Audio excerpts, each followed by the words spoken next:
Bienvenidas al podcast Las Hijas de la Malinche. Un espacio de mujeres fregonas y valientes. Por Marisol Fernández, una producción de Revista Momento.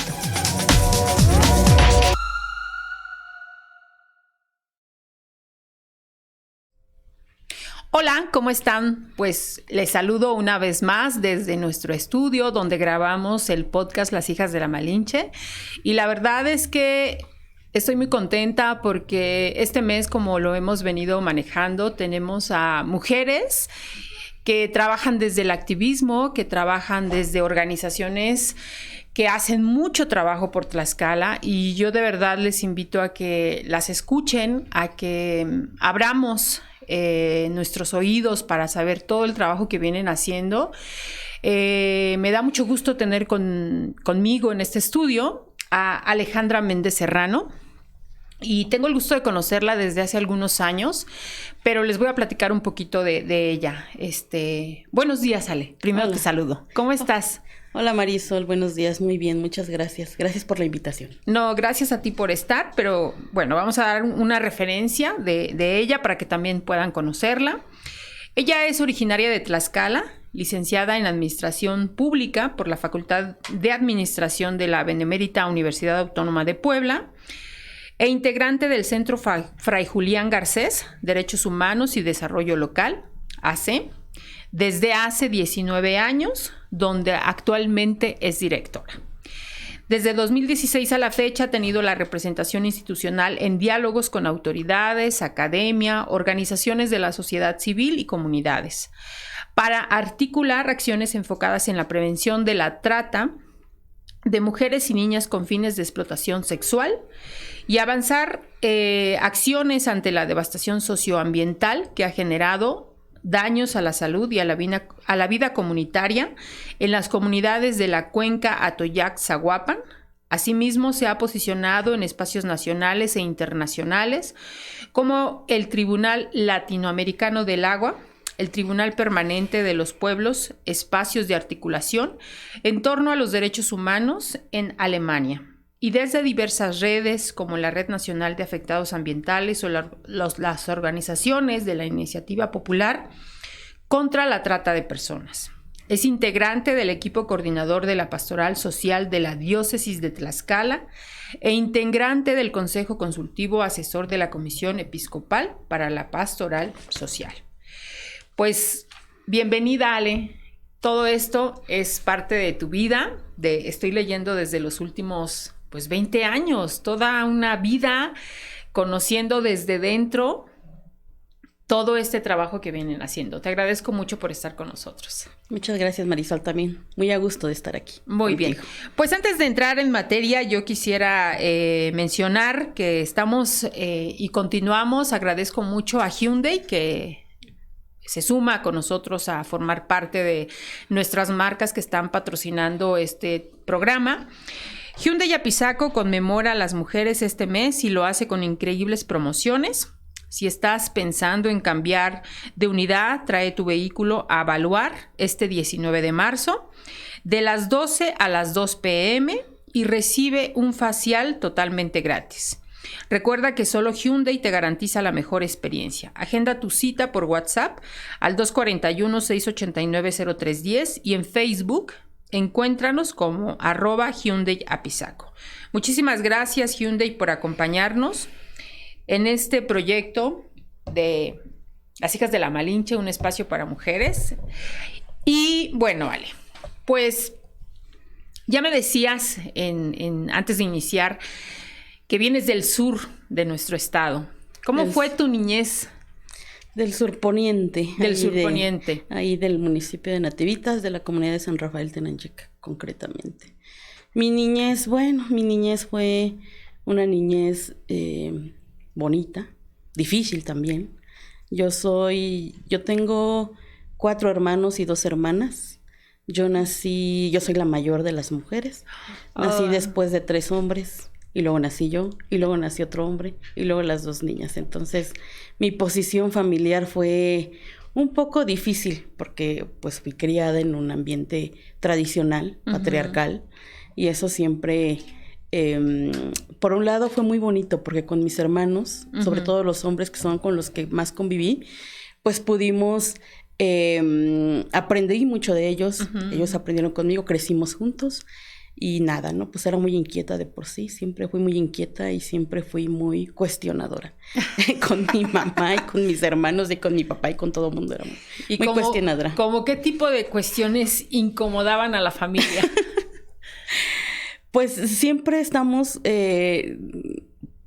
digamos, transversalizadas por el patriarcado, ¿no? Entonces, nacemos en una sociedad que ya nos asigna roles, ¿no? Sí. Entonces, digamos, las actividades siempre más fuertes o más interesantes son para ellos, y las actividades del cuidado de la casa y todo el tema de servir a ellos, pues está asignada a las mujeres, ¿no? Claro, justo es la palabra que te iba a decir, servir. Sí, ¿no? Estás al servicio de ellos y difícilmente puedes opinar o cuestionar. Y yo siempre preguntaba por qué. Siempre decía, pero ¿por qué yo tengo que hacer esto? ¿Por qué yo tengo que atenderlos? ¿Por qué yo...? Sin embargo, bueno, pues ahí en el seno familiar uno asumía como el rol que te iba tocando o que te asignaban, no que te tocaba, sino que te asignaban. Y bueno, pues ya, cuestionaba. Siempre cuestioné, claro, pero bueno, viviendo en el seno familiar, pues siempre una tiene que adaptarse en esas condiciones en las que vive, ¿no? Sí, uno cuestiona, pero al final sigue uno, acatando las reglas y las líneas que hay en una casa, ¿no? Porque aun cuando uno cuestione, que seguramente tú lo hacías y alzabas la voz, y seguramente muchas no alzamos la voz, solamente lo piensas porque dices, bueno, ¿cómo por qué yo no puedo hacer esto, pero sí tengo que hacer esto, ¿no? Claro, porque siempre es, digamos, tampoco se me permitía cuestionar tanto, ¿no? O sea, yo sobre todo con mi mamá, luego le decía, pero mamá, ¿por qué? ¿Por qué esto? ¿Por qué, no? Entonces mi mamá como que hacía una expresión de, ay, hija, así como, ay, como, ¿qué hice, no? Pero nada, pues siempre fui muy inquieta también, fui muy inquieta. Me gustaba mucho jugar con mis hermanos, me gustaba mucho la escuela también, me gustaba mucho ir a la escuela. Sí. Me encantaba ir. Híjole, imagínate cómo hubiéramos sufrido ahora en esta pandemia en donde 2 años... Sí, hubiera sido terrible, ¿no? Yo la verdad agradezco pues siempre a la gente que encontré desde niña, que me ayudaron mucho, ¿no? Y me ayudaron como a ir encauzando cosas, como a ir sanando cosas también. ¿Qué estudiaste en tu comunidad? Pues la primaria, solo hay primaria, kinder y primaria. Yo estudié el kinder y la primaria ahí, un año de kinder, entonces, porque el kinder recién se había abierto, entonces un año de kinder. Y ¿Todavía te tocó? Sí, todavía me tocó kinder. A mí no. ¿No? No, sí, a mí me tocó kinder y primaria. El kinder y la primaria son solo las escuelas que hay en la comunidad, y de ahí ya tuve que salir al municipio de al lado, Tepetitla, a cursar la secundaria y la prepa en Nativitas, y luego me fui a Puebla a estudiar la licenciatura, ¿no? Como que fue siempre una querencia de estudiar, ¿no? ¿Y te quedaba mejor Puebla o por qué elegiste irte a Puebla? Me quedaba un poco más retirada Puebla, pero un hermano un año mayor que yo, él estudió en Puebla, él es contador, y como esa querencia, ¿no? Bueno, además él siempre decía que esa era una de las mejores universidades, y yo siempre creyendo en mis hermanos. Claro. No, me fui para allá, ¿no? Pero siempre fue así como querer estudiar en esa universidad, y pues hice examen y me quedé y ahí estudié. ¿Y por qué fue tu elección sobre esta facultad, bueno, específicamente en la carrera de administración pública? Mira, en realidad yo quería estudiar administración de empresas. Yo quería estudiar administración de empresas. Bueno, yo te digo, yo me crié en una comunidad pequeña, con muchas carencias, lo cual no nos permitía salir a otros lugares. Irme a Puebla fue todo un desafío, salir a otra ciudad, a otro lugar que no conocía, que nunca había ido.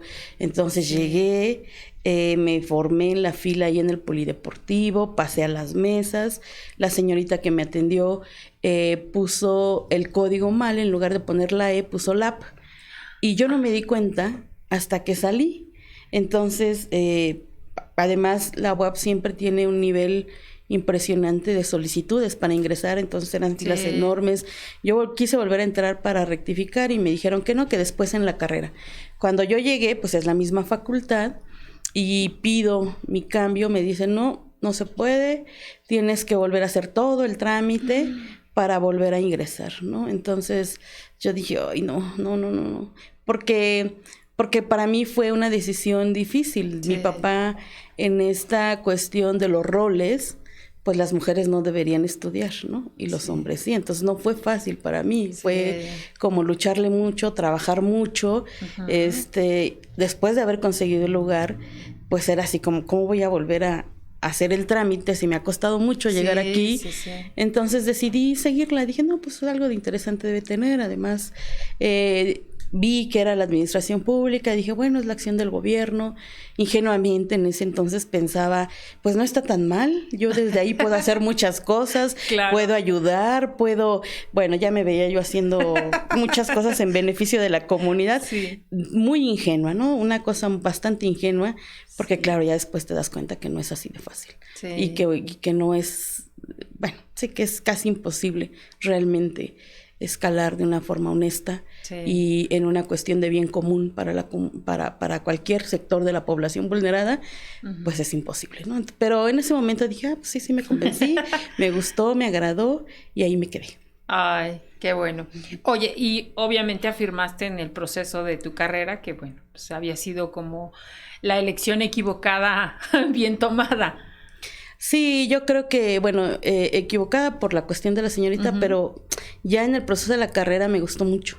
Me gustó mucho, me gustaba mucho mirar desde la parte histórica de cómo se han formado políticamente a nivel mundial. O sea, me gustaba mucho como entender esas relaciones de poder entre los países, esas dominaciones que se dan, porque hay tantos sectores vulnerables, cómo es que se dan las decisiones, cómo se gestionan entonces las políticas públicas, qué deberían contener, cómo ubicar los presupuestos gubernamentales, cómo bajarlos, en fin, toda esa serie, ¿no? Toda la parte jurídica de obligatoriedad, me gustaba mucho. Tuve maestros y maestras muy buenas en la facultad, que ayudaban a la comprensión de eso que a veces una no se explica, que nomás lo vives al día a día. Y entonces me gustó mucho. Yo, de verdad, me acuerdo que una vez una maestra nos pidió hacer como decía ella, escriban cómo se miran, dónde van a laborar, ¿no? Y entonces mi proyección de vida era la administración pública totalmente, la presidencia de auxiliar en ese entonces, no eran de comunidad, pero la presidencia auxiliar, la presidencia de comunidad y bueno, la diputación, ya sabes, la gobernatura, yo así me veía. Y me gustaba mucho porque me gustaba pensar que desde ahí podía yo hacer y cambiar y transformar muchas situaciones de injusticia, que además me tocó vivir y me tocó ver. Entonces yo decía, bueno, sí, desde ahí se puede hacer y vamos con todo, ¿no? Pero bueno, la vida me enseñó luego que no era tan así. Oye, ¿y guardas eso que escribiste? Fíjate que hace tiempo estuve haciendo limpieza de la casa y lo encontré dentro de todas mis cosas. Dije, ay, voy a ver, ya. Ves que luego vas guardando cosas que dices, ay, ya, a ver, vamos viendo, voy a hacer una depuración. Y encontré eso, encontré algunas cartas, porque además en la escuela, ya sabes, te ponen toda la formalidad. Y entonces busca 3 cartas de recomendación. Y me acuerdo que me dieron como 3 cartas de recomendación de por qué yo sí era apta. Esa fue una tarea de por qué yo sí podía ser apta para ocupar un cargo público. Y entonces yo la pedí pues a la gente de la comunidad que yo conocía, ¿no? Y entonces encontré las cartas y la verdad que me gustó mucho leerlas, ¿no? Porque de momento se te olvida entre tanta vorágine. Y las encontré y las vi y decía, ay, qué bonito, ¿no? Ay, qué bonito, porque desde entonces varias de la gente que escribió ponía, bueno, yo ahí lo volví a leer, es una gran líder con capacidad de articular, de convocar, de integrar. Y decía, ay, qué bonito, ¿verdad? Desde entonces sí es cierto, yo era así. Pero no, ya las deseché, yo dije, bueno, ya, quedan en la vida, por supuesto, pero ya también. Para mí, yo digo, en la medida en que una va sanando también sus propias heridas, una también va soltando todo eso Claro. que has vivido, ¿no? Bueno, pero en esta búsqueda, porque de alguna manera yo también creo que si tú escribes y dices en dónde te quieres ver, no estás ahí, Ale, pero estás al frente de una organización que me parece es la más importante en Tlaxcala, en un trabajo que obviamente está respaldado por toda una investigación, no es a la ligera, ni vamos a hacer esto de a ver qué pasa, ¿no? Sobre un tema o varios temas que afectan a nuestro estado, ¿no? Y entonces, insisto, no eres presidenta municipal, no eres la diputada, en este momento tampoco eres la gobernadora, pero dirigir una organización como la que tienes me parece que tiene todo un trabajo que vale reconocerse. Y si me lo permites, pues ahora entraríamos como a esa parte, ¿no? ¿Cómo llega a tu vida o cómo llegas tú a conocer a todas estas mujeres? Porque también tengo una referencia de que hay muchas mujeres atrás de este proyecto pensando en qué hacer, cómo hacerle y de qué valerse para trabajar y empezar. Porque uno mira hacia atrás y 20 años, Sí. digo, es toda una vida. Y además he de comentarlo, Ale, porque eso también es importante para nosotros y creo que también para ustedes. Nosotros hicimos un trabajo con ustedes que justamente está titulado La lucha contra la trata de personas. Este trabajo fue publicado en nuestra edición de 2019, en noviembre de 2019, a propósito del Día Internacional contra la Violencia, ¿no? Y afortunadamente para nosotros, desafortunadamente por el tema, este trabajo nos permitió ganar un premio con perspectiva de derechos humanos, ¿no? Uh-huh. Y yo me acuerdo perfectamente cómo escuchaba esta entrevista, Ale, y de pronto no sabía en qué pararme para analizar. Y digo en qué pararme porque mientras transcurría la entrevista, escuchaba y no era una cosa, era otra, y seguía otra. Y yo decía, híjole, aquí es donde vivimos, en este estado, en donde hay una problemática muy grave, ¿no? Que también ustedes aquí lo comentan en este trabajo. Por muchos años también, o por lo menos en estos 20 años que estamos hablando de 3 administraciones, 4 administraciones más o menos, que también de pronto lo han ignorado. O sea, está ahí como, sí existe, pero no sé cuál es la palabra, no es importante. Entonces, a mí me gustaría, Ale, que entráramos a este tema y justamente que tú me dijeras, yo insisto, ¿cómo llegaste tú? ¿O quién llegó primero? ¿Tú con ellos o ellos contigo? ¿Cómo se dio este encuentro? Pues mira, yo dentro de mi querencia de transformar las situaciones de injusticia y de la violencia hacia la mujer con mayor fuerza, porque eso era lo que yo viví en carne propia, porque lo vivió mi madre y porque lo vivieron las mujeres a mi alrededor. Sí. Mis tías, mis primas, era muy común sentarte en una charla y entonces oír cada historia que yo lo que te digo cuestionaba, pero ¿por qué? ¿Por qué no hacen nada? ¿No? Como que yo no alcanzaba a entender por qué. Y entonces llegó un sacerdote a la comunidad, el padre Rubén, que ya trascendió de este mundo hace 2 años ya. El padre Rubén García Muñoz llegó a la comunidad. Y entonces algunas mujeres de mi familia, entre ellas mi madre, querían como en esta parte espiritual de formar un grupo de reflexión y bueno, ahí hacer cosas.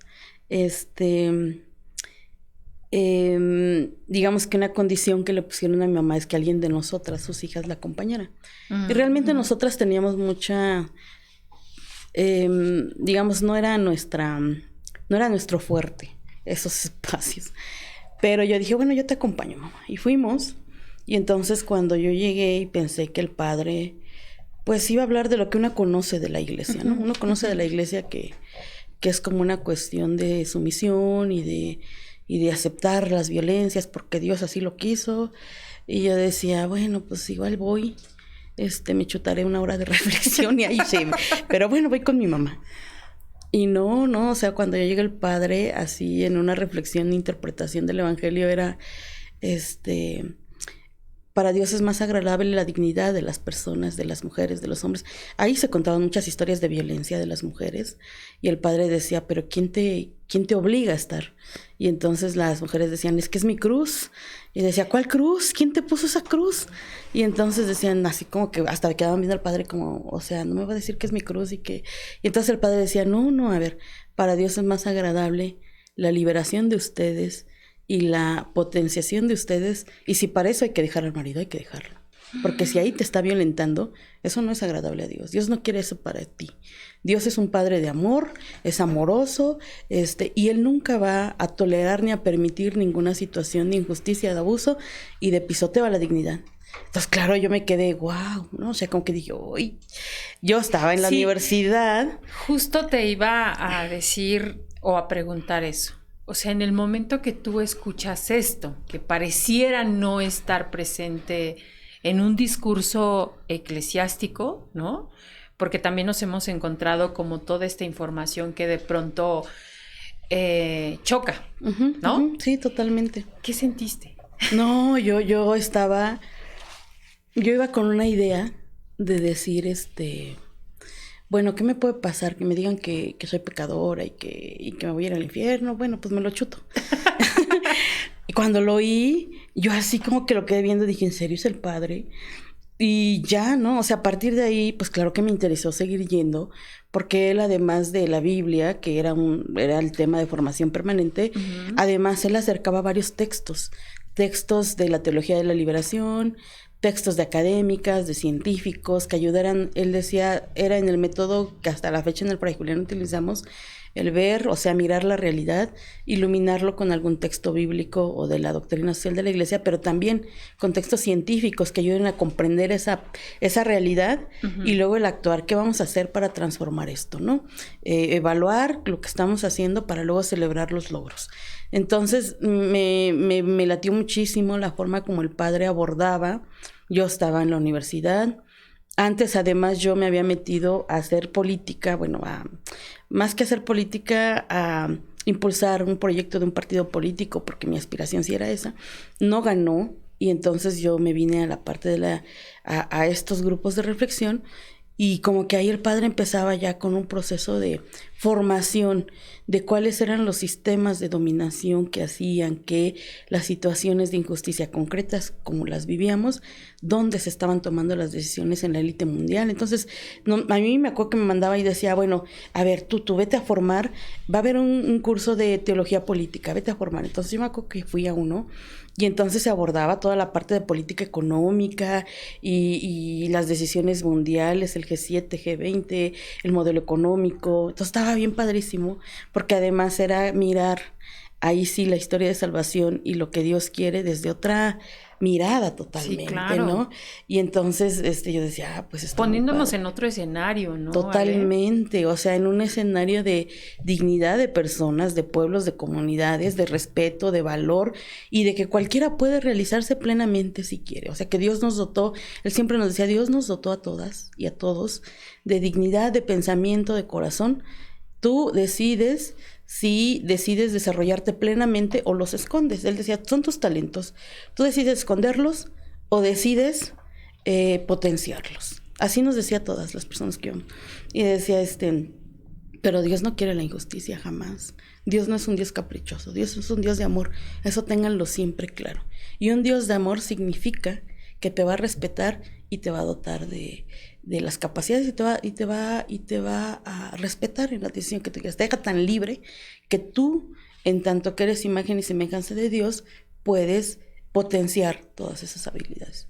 Entonces yo fui a esos cursos y bueno, ya en esa parte, ya en las parroquias, se empezó a hacer un diagnóstico de los rostros sufrientes de Dios en la diócesis. O sea, ¿dónde estaban esas realidades hoy, ahora, que dolían a la sociedad y que había que hacer frente? Uh-huh. Y recuerdo que venía gente de la Pastoral Social del Sur, Tenancingo, Acuamanala, Yometla, San Pablo del Monte, Zacatelco, iba gente de mi comunidad, o sea, la parroquia de Nativitas, de Tepetitla, de Apizaco, o sea, venían de varios lugares, gente de varios lugares, y entonces empezaron a hacer una lista mediante un diagnóstico participativo, eso te estoy hablando en 2001, de cuáles eran esas realidades. Ahí en la parroquia donde yo estaba, además de otra gente, pues ya empezamos ahí a aportar cuál eran las realidades que vivíamos. En la zona de allá, sobre todo, de mi parroquia, pues se habló mucho de violencia hacia las mujeres, pero se habló sobre todo de los daños a la salud por la contaminación de la cuenca del Atoyac. Los graves problemas de leucemia, insuficiencia renal, púrpura en niños, niñas, personas adolescentes, adultas. Y de este lado se hablaba de prostitución. En ese entonces no sabíamos que era trata, pero es que en nuestro pueblo hay prostitución y ahí las mujeres se prostituyen y son rostros sufrientes. Y salieron varias problemáticas, pobreza, migración, desempleo, en fin, ¿no? Salieron 8 problemáticas. Fe y cultura, decían, pues el papel de los fiscales dentro de las iglesias, que ya no está haciendo un papel de servicio, sino de poder. O sea, utilizan ese espacio para llegar a la población y luego ocuparlo como trampolín político. Sí. Y había que trabajar en el servicio, la participación ciudadana, de decir a la gente no se informa por quién está votando ni cuál es el proyecto, y luego no tiene capacidad de pedir rendición de cuenta a sus gobernantes, sino solo se queda en emitir un voto y cree que con eso es la participación política. Desde entonces digo, hay que trabajar en ello, en fin. Y así surge el centro, o sea, el Fray Julián surge así. Hay un diagnóstico de enero a noviembre en las parroquias, cada mes había asambleas, y me acuerdo que fue una asamblea de la Pastoral Social en Acuamanala justamente, donde se presenta el diagnóstico y en asamblea las comunidades definen la creación de este centro, el Centro Fray Julián Garcés, como una institución que pudiera apoyar a las comunidades frente a estas problemáticas que vivían, ¿no? Que pudiera captar o más bien integrar a su equipo de trabajo gente de tiempo completo, profesionalizada, que pudiera prestar ese servicio. Y así llego yo, o sea, porque yo andaba en esos grupos y entonces el sacerdote, el padre Rubén me invita. Y me dice, oye, se va a formar este centro, entonces no quieres, pues yo ya había terminado, o sea, yo había terminado la carrera y estaba en ese proceso de titulación, pero había perdido mi credencial de lector, como que yo andaba ya muy metida. En ese entonces me metí muy de lleno al quehacer en la parroquia, porque decía el padre, si llega el 8 de marzo hay que hacer una jornada catequética aquí para hablar sobre los derechos de las mujeres. ¿Quién lo hace? Y entonces yo. ¿Y quién hace lo del Día Mundial del Medio Ambiente? Yo. O sea, a mí ya estaba, pero bien encarrilada ahí. Y yo dije, claro, este es un espacio donde yo puedo poner al servicio lo que yo quiero y como yo lo quiero. Y lo que ¿no? sabías y lo también, que sé, ¿no? lo que me formé profesionalmente, pero además con esta perspectiva de justicia social. O sea, no de, ¿cómo digo? No, o sea, ya como vas entendiendo un poco cómo se van dando los procesos en la política, yo dije, no, hombre, ¿y qué voy a poder incursionar? O sea, no como yo quiero, claro que una podría incursionar, no como una quiere, ¿no? Entonces, ya en este sentido, se forma el centro en 2002, se constituye formalmente en 2002. Y yo entro en el mismo 2002, pero entré en julio. El centro se constituye en febrero, yo entro en julio, en la parte de la administración, ¿no? Yo ahí entro. En la administración, administrar los 3 pesos que tenía el centro, porque empezamos desde abajo, con los compañeros y las compañeras muy bien. Y así empecé en el Fray Julián, así llegué, con todo el ánimo, con toda la enjundia de querer levantar ese espacio que prometía mucho, sobre todo con un objetivo que era el bien común, claro, la justicia social, y un objetivo colectivo, muy colectivo, no de individualidad, sino de colectividad. O sea, fue un momento de 11 meses para discernir por dónde y cómo concretar el centro, y entonces la acción del centro no es en sí misma, sino es con esos grupos de las comunidades, y tiene que responder a esos grupos de las comunidades. Y desde entonces y hasta ahora trabajamos frente a estas 2 problemáticas: la trata de mujeres y niñas con fines de explotación sexual, que luego ya supimos que era trata, delincuencia organizada y los daños a la salud. Empezamos entonces, nuestro objeto como Centro Fray Julián Garcés, sobre todo, es el fortalecimiento del sujeto social, el sujeto comunitario. Es decir, que la gente se vaya formando y vaya siendo sujeta de derechos para hacer frente a cualquier violación a derechos humanos dentro de su comunidad. En los términos cristianos, como les llamamos, pues es actuar frente a estos rostros sufrientes que hoy, aquí y ahora, están clamando justicia. Entonces es un proyecto colectivo, ha sido muy bonito. Decimos 20 años, yo misma digo 20 años de mi vida. O sea, pareciera que ha sido mucho, pero realmente no siento los 20 años, ¿no? Y ha sido muy bonito porque ese es nuestro objeto. Entonces en el centro está la comunidad, fortalecer esa comunidad, y a partir de ahí han sido estrategias que hemos implementado. Una de ellas pues ha sido la articulación con los científicos y científicas, porque pues sí habría que conocer de manera científica, mediante investigación, pues realmente qué estaba pasando y cómo se dan los fenómenos. Claro. Ahí fue donde ubicamos, fue la primera publicación o de las primeras publicaciones, investigaciones que hicimos con algunas investigadores e investigadores del CISDER de la UAT, para ubicar que pues era trata, era delincuencia organizada, era explotación sexual, eran redes, o sea, no era bueno, la gente decía la prostitución, no era prostitución así como facilita, ¿no? Sino la trata. Nos metimos a la investigación de ubicar cómo estaban los marcos normativos y jurídicos y de política pública. El delito no estaba tipificado, no había política pública para atender. Entonces hicimos toda una propuesta de tipificación del delito en el Código Penal, mediante toda una organización ciudadana comunitaria. Recolectamos firmas, íbamos a las comunidades. El primer libro se llama Un grito silencioso, porque se conocía en el sur, pero no se conocía en todo el estado de que esa problemática estaba ocurriendo en nuestro estado. Te estoy hablando del 2002, 2003, y fuimos a los 60 municipios. Se congregó mucha gente, claro que lo vivía en carne propia, tenía historias propias. Tú escuchabas los testimonios y boom, se desató el boom con esto. Y entonces se alió mucha gente, organizaciones. Ahí surgen las organizaciones impulsoras de la iniciativa popular. Se congregan de iglesia y de no iglesia, pero sí querer hacer frente a una problemática. Se tipifica el delito. Metimos la propuesta en 2006 al Congreso del Estado. En 2007 estuvimos en todo un proceso de incidencia y de petición de que se aprobara. Se aprobó el delito. En 2008 el gobierno del Estado dice, bueno, no, son casos aislados, no es tan grave, no es cierto, no pasa. Contrata a una investigadora de fuera, a la doctora Patricia Olamendi, que ya viene, hace la investigación. Ese episodio lo recuerdo perfectamente, y la verdad es que me parece impresionante justo esa parte que relatas en el trabajo que nosotros publicamos. Perdón que te interrumpa, sí, no, pero a mí me parece importante, Ale, porque de verdad, yo insisto, el trabajo que ustedes hacen es un trabajo respaldado por gente profesional, ¿no? Investigado, ¿no? Que eso también es importante. Y lo lamentable de todo esto es que sea una organización civil la que descubra un término que no podía aceptar un gobierno, que todavía también creo que cuesta, ¿no? Hablar y aceptar, pero es un trabajo invaluable el que han ustedes realizado con todas estas comunidades que de pronto, como tú decías, claro que mujeres empezaron a decir, bueno, pues creo que yo soy parte de este problema que hay, ¿no? Involuntariamente ahí estaba, ¿no? Pero sí, discúlpame que te haya interrumpido y quisiera que sí nos platicaras ese episodio tan importante y creo que tan determinante para que alguien también de fuera viniera a confirmar la gravedad del problema que vivíamos en Tlaxcala. Sí, pues la doctora Patricia Olamendi hace la investigación, hace una encuesta de percepción en el estado de donde las personas de los municipios ubicaban que existía la trata. Lugares de captación, lugares de explotación, lugares de enganche, lugares de resguardo. Y ella desde el 2008 dice, en 23 de los 60 municipios la gente percibe que hay una problemática de trata. Además, ella tiene acceso a los expedientes de la Procuraduría de Justicia del Estado.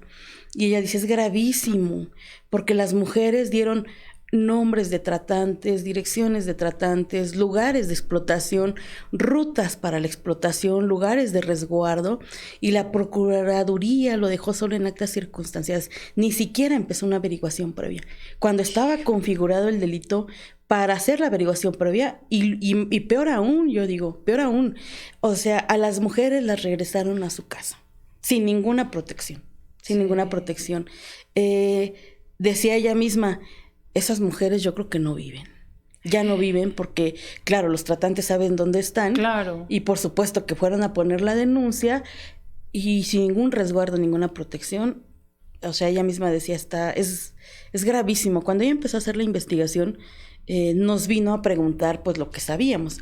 Y ella misma nos decía, pero ella misma nos decía, yo pensé que exageraban. Y vengo a decirles que la situación es más terrible de lo que ustedes me están diciendo. Decía, yo entrevisté a tomadores de decisiones, a personas de primer nivel que toman las decisiones en el gobierno y tienen una actitud patriarcal, misógena, machista, porque dicen que a las mujeres les gusta, que las mujeres se bajan los calzones por una caguama, que las mujeres se lo buscan porque andan de locas en los bares, ¿no? Y entonces fue terrible. Entonces ella vino y nos dijo, pídanlo vía la ley de acceso a la información, pídanlo.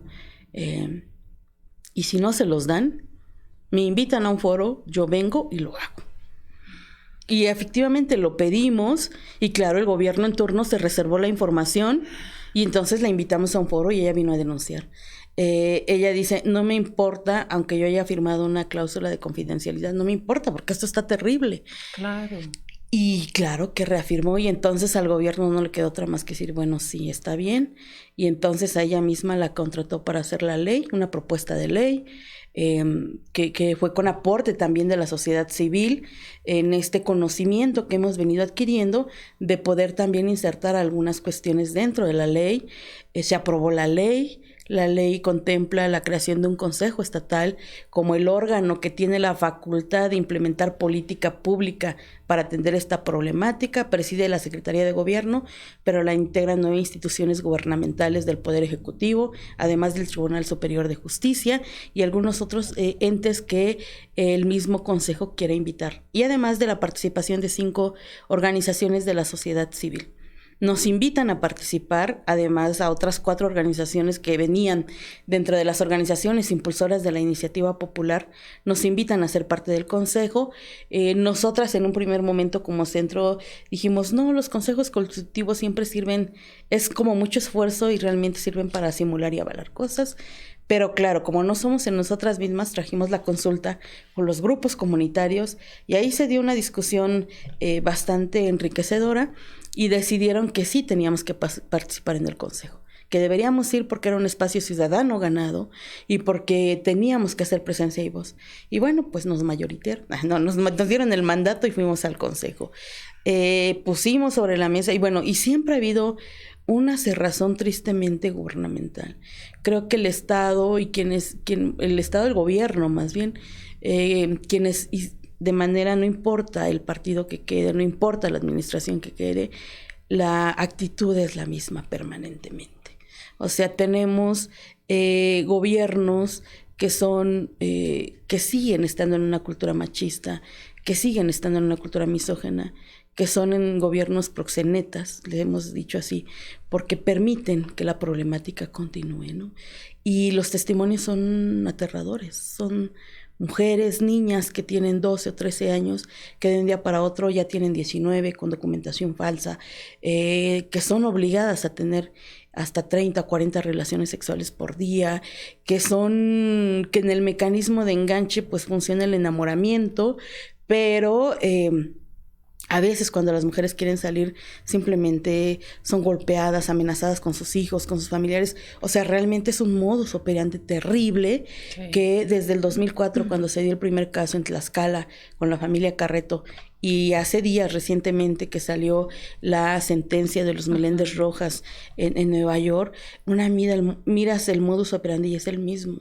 Y entonces te preguntas por qué hay una cerrazón del Estado, por qué hay una omisión o tal vez colusión, no lo sabemos, de no querer asumir estas políticas públicas que lleven a erradicar.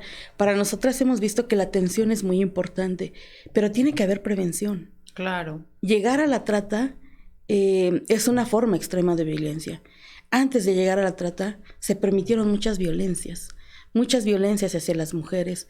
Se permitió también el privilegio de los hombres en esta actitud patriarcal, porque terminan siendo violentadores, terminan violando a una mujer, pero creen que lo pueden hacer porque pagaron.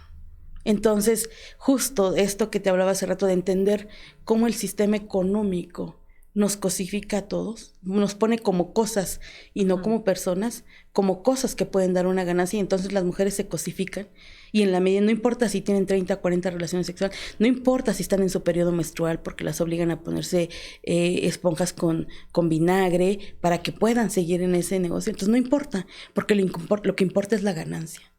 Y entonces, desde este lado del centro, sé que es utópico, pero lo que buscamos es el respeto a la dignidad de las personas, de mirarnos como personas, claro, como seres humanos, como comunidades, de manera organizada, como colectivos. Y esa es la apuesta, que podamos ir avanzando en erradicar la trata de mujeres y niñas.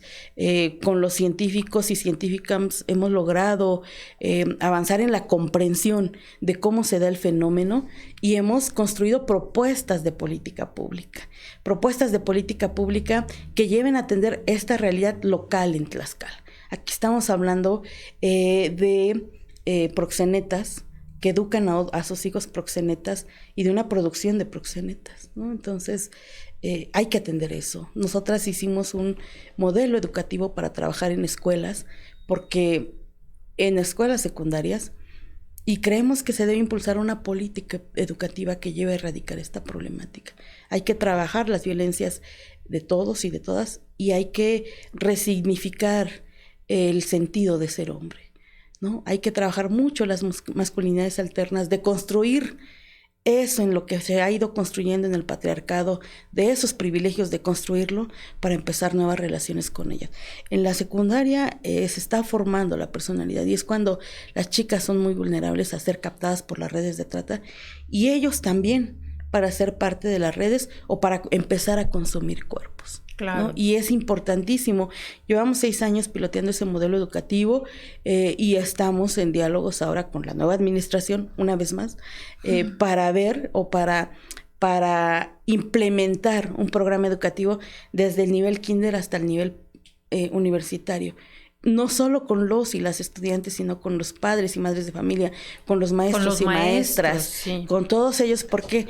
Porque en la medida que vas trabajando las violencias, o todas las formas de violencia, y vas desestructurando en un proceso continuado, lo que luego ha ocurrido y hemos visto, que se anuncian talleres, como si con un taller fueras a cambiar toda esa realidad. Claro. Se necesitan procesos continuados, sí. Un taller, 2 talleres, una capacitación. Bueno, una capacitación lo que te da son poder manejar términos, pero no un cambio de vida. Y lo que requerimos son cambios de actitudes. Y en ese sentido, pues desde la sociedad civil hemos avanzado, exigido, investigado, propuesto, llegamos con propuestas concretas, llegamos con acciones concretas. Ahora mismo a la actual gobernadora hemos entregado un programa estatal que contempla todo su periodo gubernamental en acciones de prevención, de atención, investigación, judicialización y de Contraloría Social, y ahí están, porque no se trata, nosotros decimos, no se trata de decir solo qué acciones realizamos, sino más bien cómo esas acciones que se están realizando van modificando los patrones de conducta y van disminuyendo la trata de mujeres. Y eso hay que medirlo. Eso lo hemos visto nosotras con los grupos que trabajamos. Ahí, de verdad que en las escuelas secundarias donde hemos implementado, los chicos y las chicas van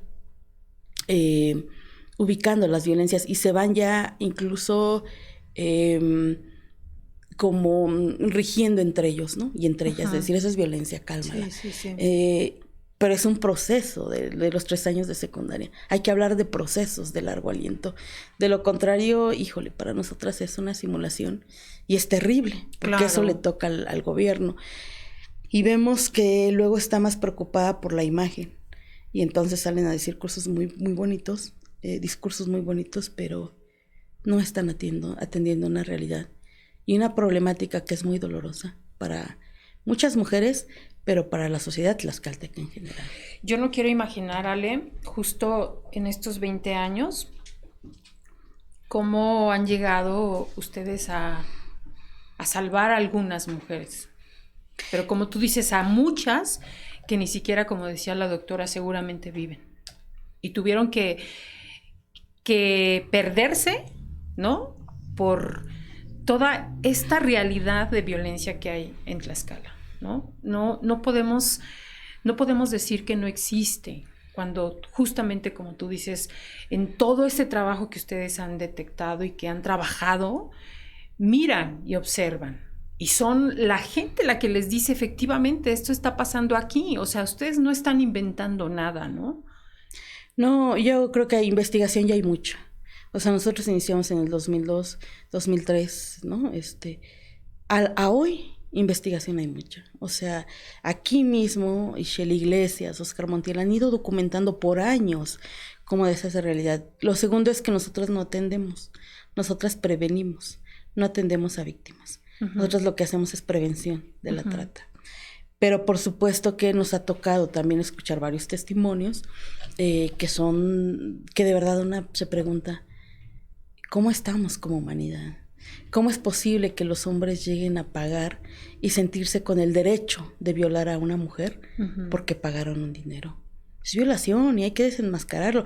¿Cómo es que se están construyendo ellos para creerse poseedores y dueños de los cuerpos de las mujeres, para podernos dominar? Hay que desestructurar eso. Yo creo que nosotras las mujeres tenemos que, y lo hemos hecho, hemos ido ganando espacios para denunciar esas violencias, para ocupar otros cargos, para hacer acciones que lleven a prevenir, pero yo creo, y una cosa que nos han enseñado estos 20 años, es que tiene que ser colectivo. De manera individual difícilmente se avanza y nos perdemos de manera individual. Cuando tenemos un objetivo colectivo que sobrepasa mi individualidad o a la individualidad de los demás, vamos caminando sobre eso.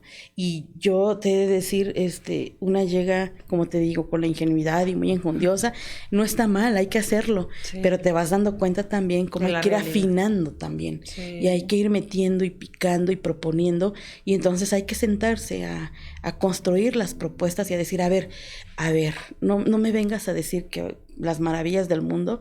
Aquí hay una propuesta en concreto y la hay porque tenemos el conocimiento, porque lo hemos implementado y porque por aquí puede funcionar. Es un conocimiento acumulado de 20 años. Claro. Que ha sido desde la realidad, pero también desde la investigación. Sí, y de ir incluso con los y las científicas en esta comprensión y de ir armando la propuesta. Yo creo que pues es una construcción colectiva, individual y colectiva.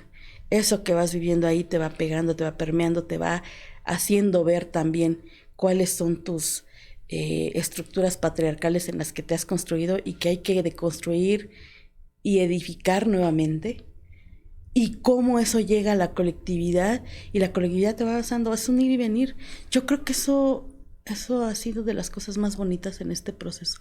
A mí me ha permitido irme sanando yo misma de todas esas injusticias, irme abrazando mi vida e ir con el colectivo en esa búsqueda de justicia. Justo y una vida libre de violencia y libre de trata. Justo eso te iba a preguntar, Ale. De verdad que para mí pasan por mi cabeza miles de preguntas y quisiera que no se terminara el tiempo que tenemos destinado para este podcast.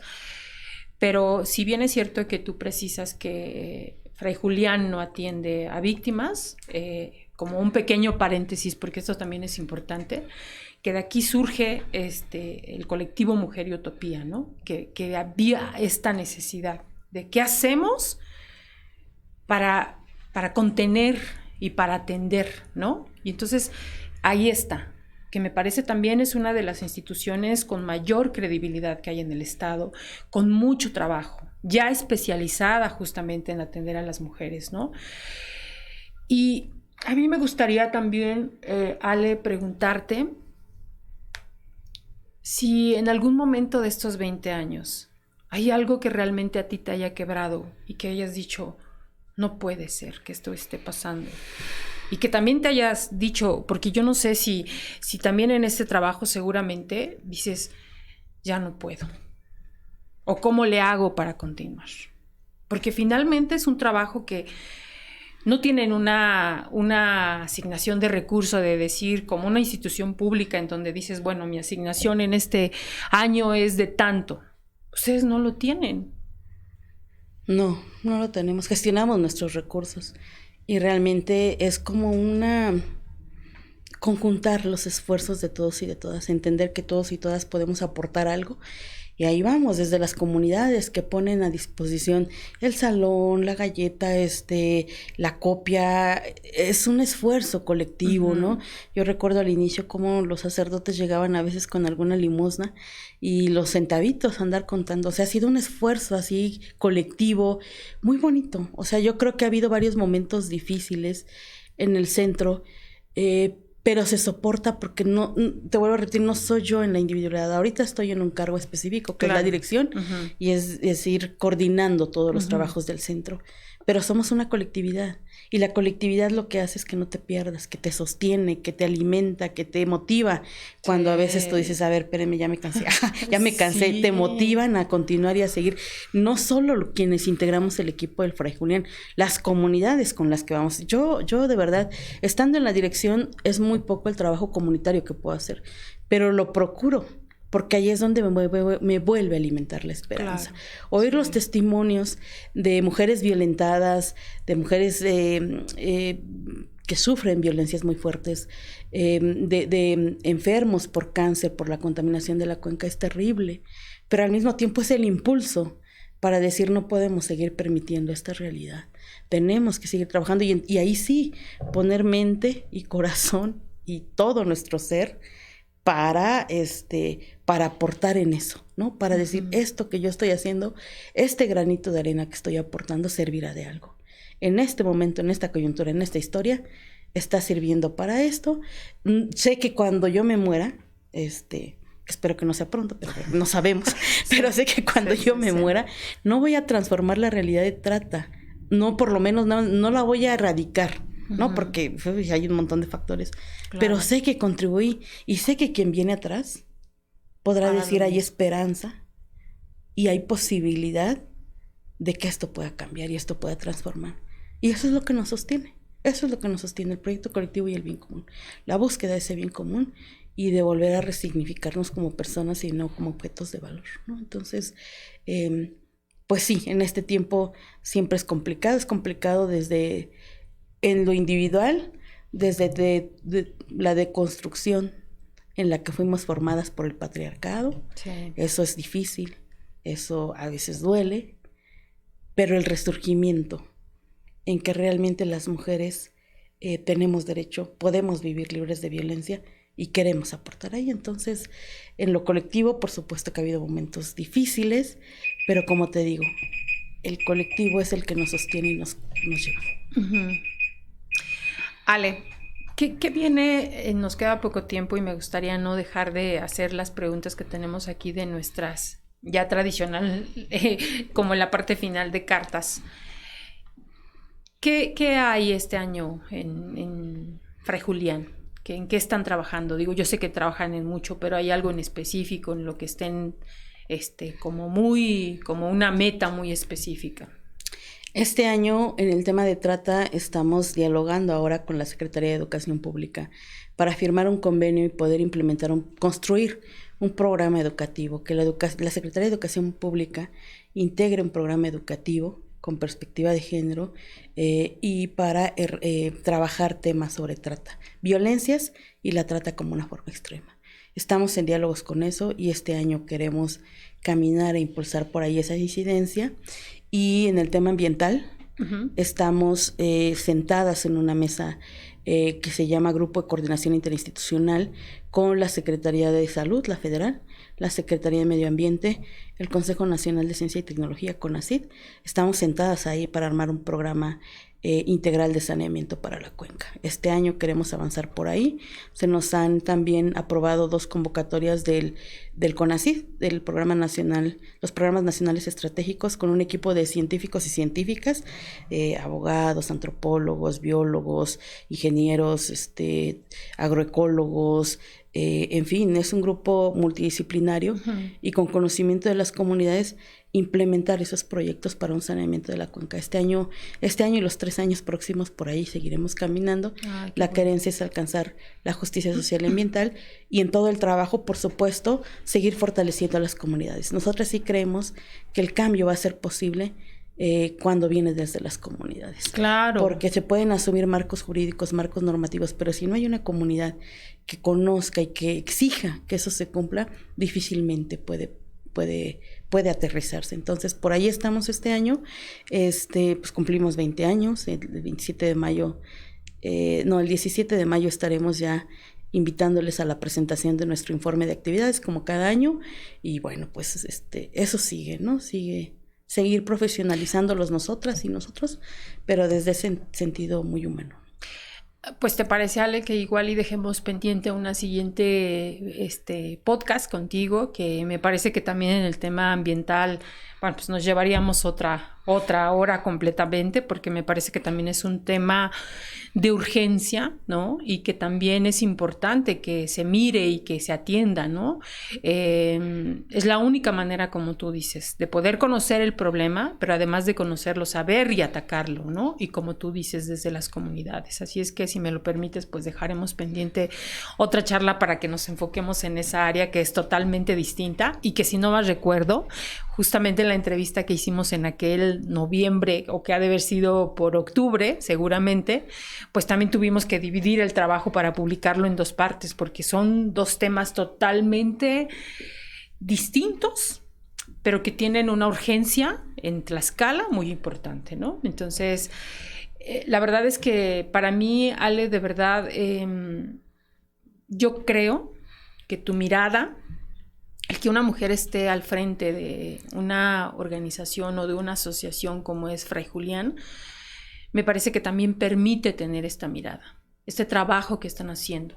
Entonces, pues ha sido un gusto que estés con nosotros platicando sobre este trabajo tan arduo, con mucho corazón, ¿no? Y con mucha pasión en ver y seguir apoyando a todas las comunidades. Entonces yo agradezco que estés aquí con nosotros, que compartas. Esto es importante, que conozcamos, ¿no? A veces ignoramos y estamos tan llenos de tanta información, pero tanta información que solamente desvirtúa y no construye, ¿no? Entonces, de verdad, muchas gracias, Ale. Ha sido un placer conocerte un poquito más, ¿no? Porque casi siempre nos enfocamos en lo que haces, pero no sabemos quién está detrás de todo este trabajo. Entonces, conocerte, que vienes también desde pues este sistema que de pronto ya pareciera que así tenía que ser para nosotras las mujeres, y digo así tiene que ser porque creo que todas venimos desde ahí, ¿no? O sea, es difícil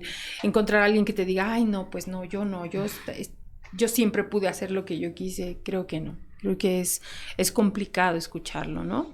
Pero si me permites, Ale, déjame hacer solamente una pequeña pausa para seguir ahora sí con nuestras cartas. Me gustaría mandar saludos a Lupita Morga, a Blanca Rugarcía González, a Paula Vázquez, a Luis Ángel Carro. Muchas gracias por sus saludos, sus comentarios en redes sociales, en Las Hijas de la Malinche. De verdad que este crecimiento que estamos teniendo es gracias a ustedes, gracias por compartir a las mujeres que están con nosotros. Ese es el objetivo, de que conozcamos qué están haciendo, de que escuchemos desde su trinchera cómo es el trabajo que están haciendo las mujeres hoy en día. Y bueno, pues obviamente también nosotros no podríamos estar aquí sin el apoyo y sin la ayuda de nuestros patrocinadores, como también es La Suculenta, que está en calle Lira y Ortega número 70 en Tlaxcala Centro. Son una cantina familiar donde pueden ustedes tomar la bebida que decidan, y ellos ponen la botana muy mexicana. El concepto es que por cada bebida que consumas, pues puedes elegir una botana. Cada semana van cambiando las botanas. Y recuerden que lo importante es que es un ambiente totalmente familiar. Por la mañana pueden ir ustedes a desayunar. La verdad es que es un lugar bastante amplio. Ahora, con estas medidas que se toman, pues es importante también cuidarlas, y es un lugar bastante recomendable. También, bueno, pues ya les había platicado, este es el producto del que yo les hablo de ProAge Suero Hidratante. Esta es la presentación, digamos, pequeña, que como verán ustedes no es tan pequeña, pero sí es un producto que, como les decía, pues es para nosotras las mujeres, que repara y humecta la piel de forma instantánea, hidrata a profundidad, rellena y reduce las líneas de expresión al usarlo diariamente. Está formulado estratégicamente para brindar todos los beneficios en un mismo producto. Esto quiere decir que lo usas en la mañana, así como atomizador, lo dejas que lo absorba tu piel y lo mismo haces en la noche, llegas, te lavas tu cara y vuelves a usar este producto. Y la verdad es que es un producto bastante recomendable. Lo uso de manera personal y sí he visto cambios en mi piel, así es que se los recomiendo mucho. Pueden seguir en Facebook e Instagram como @proage_skincare, donde puedes encontrar los puntos de venta. De hecho, nosotros tenemos aquí por si se les ofrece. Así es que pues muchas gracias a nuestros patrocinadores y bueno, pues recuerden que Hyundai también está con nosotros, tiene una oferta ahora, una promoción para todas las mujeres que quieran cambiar su auto este 19 de marzo. Los esperan ahí en la agencia para que puedan evaluar el auto que llevan y recibirán un facial gratis. Entonces también está aquí a la salida de Apizaco. Muchas gracias también por acompañarnos. Y bueno, Ale, regresamos contigo. Hay unas cartas que nosotros hemos tenido para nuestra parte final de nuestra entrevista. Tú puedes escoger la que quieras, de donde quieras, de en medio, de abajo, de la primera, de la segunda, la que quieras. Y ya, vas a ir respondiendo. Entonces, la que tú decidas, me la pasas para que yo le dé lectura. Ok. Dice... ¿Han cambiado tus metas de vida? No. No. Yo creo que una cuestión que a muy corta edad tuve como muy claro fue trabajar por desestructurar estas injusticias, que lo ves no solo en las mujeres, en cualquier ámbito. Uh-huh. Y yo siempre dije, por lo que ya habíamos hablado, lo que yo haga, quiero que sea para abonar en una sociedad más justa. Entonces, no ha cambiado mi meta en la vida. Ay. Al contrario, creo que la voy afianzando cada vez más. Se va afinando, pero sigue siendo la misma. Sí. Qué bueno, Ale. A ver, otra pregunta. Ok.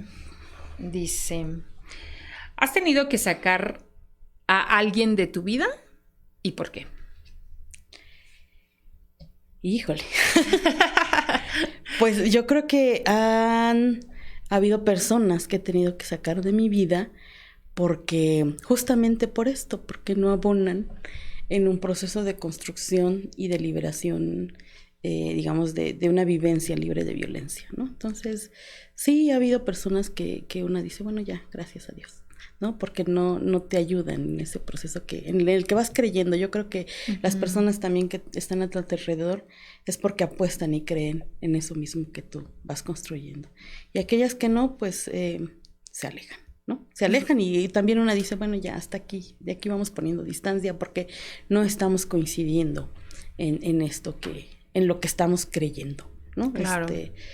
Para mí también una cuestión es que lo personal es político.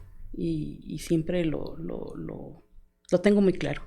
Entonces, en todos los ámbitos de mi vida, con quien no coincidimos en esa apuesta política, pues no sé, sí, vamos relegando. Muy bien. Qué bueno, porque no es tan fácil. Pareciera que es sencillo, ¿no? Pero es también parte de los procesos en los que estamos aprendiendo y creciendo, ¿no? Porque yo no dudo que seguramente para muchas es como difícil, ¿no? Alejarse o sacar o quitar a alguien que no construye contigo, ¿no? Que no coincide, ¿no? Entonces, sí, yo creo que también eso es una construcción y un cargo que nos ponen. Sí. De que tienes que asumir y aceptar y bueno, hay un término que luego dicen es empático. Entonces, que ser empática y a veces se confunde con que ser empática tienes que aceptar uh-huh. esa y entonces dices, a ver, espérame, vamos ubicando. Entonces, sí, yo creo que, pues sí, yo diría... agradecida con la vida por esto que me ha permitido vivir. Ay, qué bueno, Ale. Nos da chance para una más, Ale. A ver, escoge otra más. Vamos una de cada lado. Sí. Ok. Dice, de las personas con las que pasas tiempo, ¿quién saca tus mejores cualidades? Uy, hay mucha. Yo creo que mi familia es una de ellas. Sí. Mi familia, mis hermanos, hermanas, mis sobrinos, sobrinas, mis cuñados. Más bien mis cuñadas. Mi papá, mi mamá, por supuesto que ellos, mis sobrinos, sí, sacan lo mejor de mí. Mis compañeros de trabajo también. Pues con la gente con la que convivimos en las comunidades también. Yo creo que hay mucha gente que saca lo mejor de mí. Sí, siempre. Son unas dosis, como tú decías, de continuar, ¿no? Y de decir, vale la pena donde estoy trabajando. Y a veces en los detalles más sencillos, ¿no? Ahí es donde dices, ay, sí, cierto. Yo creo que todos esos espacios y todas esas gentes, mis amigas, por supuesto. ¿Eres muy amiguera? Soy muy amiguera, sí. Bueno, ahora a veces porque estoy muy volcada a esto, a veces me pierdo, pero sí me gusta ser amigos y amigas. Claro que tengo mis amigos y amigas más, sobre todo amigas más como mi círculo pequeño, sí, claro, con la que puedes compartir la vida, sí, mostrarte cómo eres, incluso llorar con ellas, sí, y luego decir, a ver, ¿no? Y también de ese lado, también te pueden apapachar, pero también te pueden regañar y te pueden, a ver, bájale, sí, o sea, como ubicar, ¿no? Sí. Con quien te vas acompañando para ir construyendo y para ir incluso dialogando formas de que, como te decía, ¿no? De construirse y reconstruirse, a veces es muy doloroso y difícil. Entonces, con ese círculo de amigas son con las que luego nos sostenemos y vamos avanzando. Y vamos asumiendo que es posible, que una vida libre de violencia es posible. Claro, seguro que sí. Oye, Ale, a mí me gustaría, además de que tomes otra carta, me gustaría preguntarte justo en esta respuesta que nos das de tu familia, ¿cómo te ven ahora?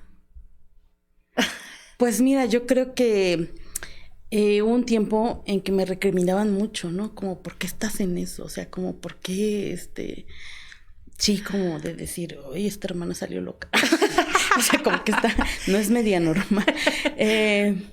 Pero yo creo que hemos avanzado como familia. Los cambios también son colectivos.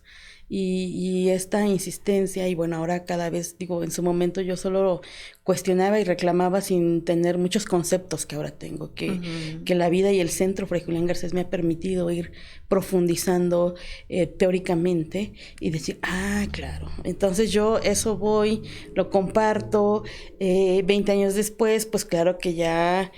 algo han de aprender. Algo cayó. Sí, y mi familia yo creo que ve que yo soy feliz estando en el trabajo en el que estoy, que soy plena, que me desarrollo plenamente y que voy tomando las decisiones que voy queriendo y me apoyan. Yo creo que ahora he sentido mucho la cercanía y bueno, ellos mismos luego me dicen, sí, hermana, o sí, hija, ¿no? O sea, sí, cierto, tienes razón.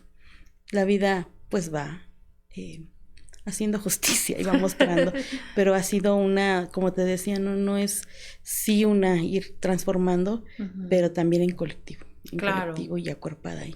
Sí, entonces, tiene que haber un efecto colateral, ¿no? Sí, no puede ser que, bueno, igual y pasa también que no puedes, ¿no? Con tus cercanos, ¿no? Pero qué bueno. Y yo creo que ellos ven el cambio. También es que van viendo digo, a veces uno puede decir muchas teorías muy bonitas, pero si no ven un cambio en ti también, si no ven en lo que vas viviendo a diario, difícilmente, no hace poco que recibimos el premio Tatabasco, nos dieron el premio Tatabasco el año pasado, y fui y luego me decían mis hermanos, un hermano sobre todo que siempre ha sido medio... con el que siempre tenemos diferencias y podemos dialogar tanto tiempo, ay hermana, qué bien, muchas felicidades, sí se lo merecen y qué bueno que tú has ido transformando y caminando. Entonces, pues está padre. Muy bien, Ale. Otra pregunta. Vamos viendo esto de arriba. Ok. Dice, ¿qué sientes que te falta en tu vida en este momento? Híjole, ¿qué me falta? No, yo creo que la vida ha sido tan buena. De verdad que ha sido tan buena que me ha permitido crecer en todos los ámbitos de mi vida.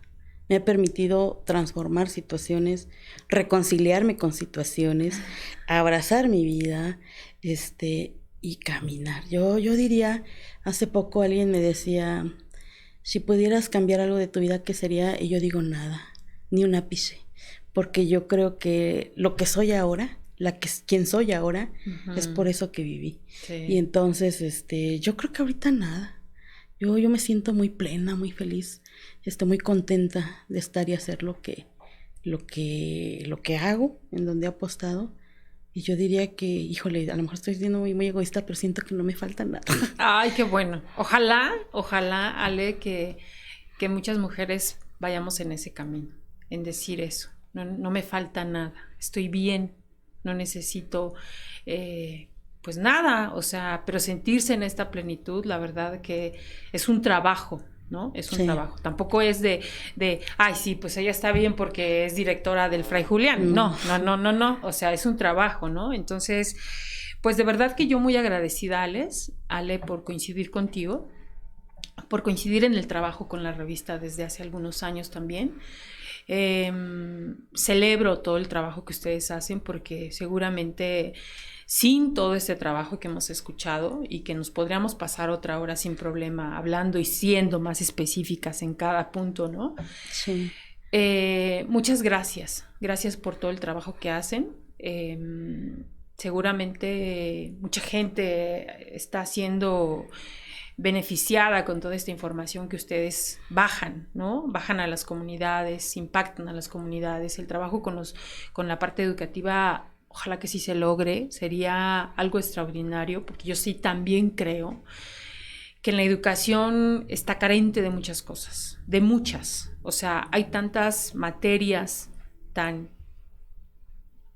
innecesarias cuando podríamos estar trabajando en otras, ¿no? Pero pues ya estaremos platicando, ojalá que así sea. Y a mí me gustaría, Ale, si me lo permites, que tú nos dieras un mensaje, que les dieras un mensaje pues a las mujeres que escuchan estos podcasts, un mensaje que pueda también ayudarles a acompañarlas en todo este proceso en el que estemos, porque seguramente cada una está en un proceso distinto, ¿no? Pero que sea un mensaje de pues inspirado para que ellas puedan continuar en este camino que parece de pronto es muy difícil y de pronto no sabemos qué hacer y de pronto no sabemos a quién acudir, ¿no? Hoy mismo en la mañana escuchaba a una amiga y me decía, no sabía a quién acudir, Marisol. Yo decía, híjole, ¿cómo de pronto de verdad necesitamos hablar? Y necesitamos que alguien nos escuche sin que nos juzgue, sin que nos recrimine, sin que nos señale, sin que nos acuse. O sea, el simple hecho de hablar y de sentirnos mejor. Porque si tú quieres, lo que me platicó es una situación de trabajo, pero que al final de cuentas nos hace sentirnos con este cargo de culpa por no tomar esa decisión y de decir... Y ella me decía, estuve mal todo el fin de semana. Y yo decía, ay, qué difícil es nuestro caminar. Sí. Por simplemente ser mujeres. Sí, yo creo que siempre es difícil porque nacemos en una cultura patriarcal totalmente, permeada así, machista, patriarcal. Pero yo creo que tenemos que ir descubriéndonos en nuestra esencia de personas, y siempre vamos encontrando otras personas que nos van ayudando. Yo creo que a veces las situaciones son bien difíciles, pero siempre hay que pensar qué queremos para nosotras. O sea, tener como en la mente qué queremos para nosotras. Para mí y para las que están a mi lado, con las que estoy conviviendo, con las que veo a diario, con mi vecina, con la de la cuadra, ¿qué quiero? ¿Quiero seguir sosteniendo eso o quiero cambiarlo? Y entonces no es imposible. Es difícil, sí. O sea, difícil, yo creo que todas lo experimentamos. Es muy difícil, pero no imposible. Yo creo que hay muchos lugares donde se puede una refugiar. Porque a veces es eso, ¿no? A veces yo lo único que quiero es que me escuches, ni siquiera que me digas qué hacer, porque yo ya sé qué hacer, solo que no sé cómo hacer. O sea, no necesito sacarlo para liberarlo y entonces poder hacer. Pues eso, o sea, yo invitaría mucho a la colectividad. Un aprendizaje que yo he tenido es la colectividad. Y ahí una se fortalece y se renueva. Yo creo que todas las mujeres nacimos con dignidad, nacimos con un valor muy profundo, y podemos transformar estas realidades de violencia. Leí hace poco un libro que me gustaba mucho, que lo traía pendiente, de Yoconda Belli, que se llama En el país de las mujeres, y hay una parte donde dice una de las mujeres de la novela, una tiene su historia de vida y una decide si te victimizas y sigues tomándolo como la peor catástrofe. Estoy parafraseando porque no lo dice tan así. Es lo que yo entendía. Sí, no te preocupes. O lo transformas en vida. Claro. O lo transformas para darte vida y para dar vida hacia las demás. Y yo creo que eso luego siempre es difícil por este sistema patriarcal. Pero no hay que tener miedo, hay que aventurarnos, hay que aventarnos, hay que buscar ahí en el centro, que estamos en Tlaxcala, pero hay otros colectivos de mujeres donde nos pueden escuchar sin juzgarnos, sino simplemente escuchar para entender. Y hay que tener claro que los sistemas de dominación rebasan las individualidades y se cuelan en lo colectivo. Entonces, es posible, vamos transformando, vámonos queriendo, vámonos ayudando y vamos construyendo colectivamente. Ay, muchas gracias, Ale. Te agradezco mucho. Estamos pendientes para un segundo podcast porque creo que vale la pena y celebro esta totalidad y esta plenitud tuya, porque de verdad vale la pena ver a mujeres así, que seguramente inspiran a otras, ¿no? Entonces, muchísimas gracias por estar aquí con nosotros. Gracias, Marisol, también por la invitación y un gusto. Y muchas gracias a ustedes por acompañarnos en un podcast más de Las Hijas de la Malinche. La verdad es que estoy muy contenta porque esto nos permite seguir conociendo a más mujeres de nuestro estado que hacen trabajo invaluable, que son fregonas y valientes, como dice nuestro eslogan. Entonces, de verdad, gracias por continuar con nosotros. No se pierdan nuestro próximo podcast porque seguramente será una mujer extraordinaria como todas las que han pasado por aquí. Gracias también a Vane, gracias también a Fede en producción. Muchísimas gracias, que tengan un excelente día. Bienvenidas al podcast Las Hijas de la Malinche, un espacio de mujeres fregonas y valientes, por Marisol Fernández, una producción de Revista Momento.